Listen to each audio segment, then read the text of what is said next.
Mr. Wymore, did you have any comments about what has been spoken about thus far? I think you're on mute. There we go. Yes, and thank you, Dex, for putting on a great event, and I'm glad that you and I got to connect in advance of this. Two things recently that were said that I think really warrant some comment is, Mr. Robinson, I know you focused on the issue or what we've been hearing more so over the past few weeks, Black Lives Matter versus All Lives Matter.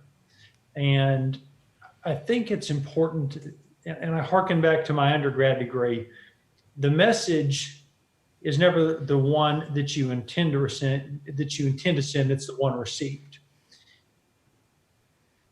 People need to understand that making the statement Black Lives Matter does not lessen or abrogate the statement about any other lives. And as a society, if we have people that have a problem with that statement, I think they need to get over it. It is a good statement, it is a worthy statement, and it's a statement that espouses a collective, important social value that all good and decent people hold. Professor Westbrook, I think that you mentioned something important. I'll circle back to this. You talked about the disparity in numbers that Chief Barnett mentioned. And you posed the question, why? And I think that's important. Chief, I know that you and I can only sympathize. We can't empathize, but I believe your heart is pure. And I know you try and do the right thing, and I respect and appreciate that. The question that was first asked is this time different and why? It is. We can thank a number of things for that. One of those is technology. The other is that we are looking at a scenario where for many people in America, this is the first time that they saw an egregious act of hate. There was someone that placed their knee on the back of another man and slowly watched life fade into oblivion.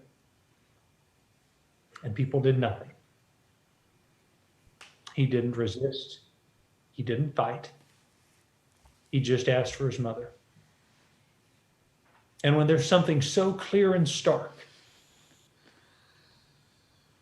you juxtapose light and darkness.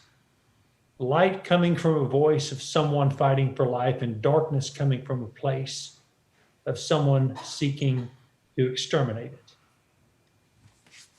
Society can understand the problem. The other question was, does racism exist? And I think it absolutely does. The other question was, does institutional racism exist? And this is within the context of police. This is a tough question, and I'm going to tell you why. To refer to something as institutional racism means that the entire institution is a racist institution. I don't believe Chief Barnett is a racist. I don't believe that the hardworking men and women that he employs are racists. We can look across this country and we can find any number of people serving in law enforcement and other government institutions that are in fact racists. Those individuals need to be located, they need to be removed, and they need to be punished for the illegal acts that they commit. Professor, I'm going to get back to your statement about statistics. It's the lawyer in me. I always look for that, and I always walk lightly because we don't want to talk statistics and lessen people's emotions and experiences, because sometimes that can happen. I found an article from 2016 written by Roland Fryer. He is the youngest African-American professor at Harvard to ever receive full tenure. And he wrote this lengthy article analyzing the interplay of race and law enforcement.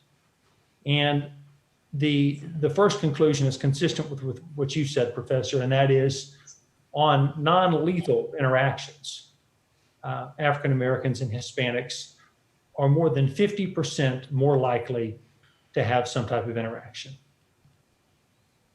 And that's a concern.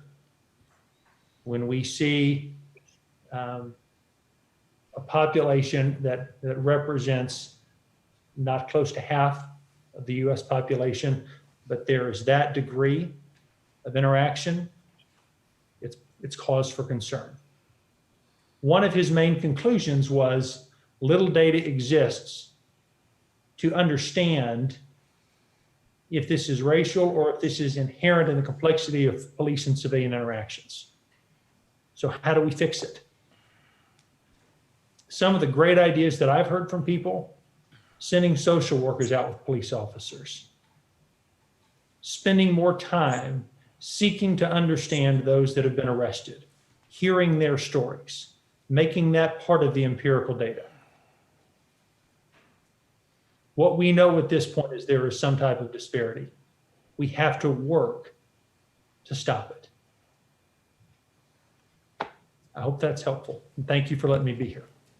Thank you, Mr. Wymore. I'm going to move to Mr. Simone. We had him at first, but we lost him. I think we have him back. Mr. Simone.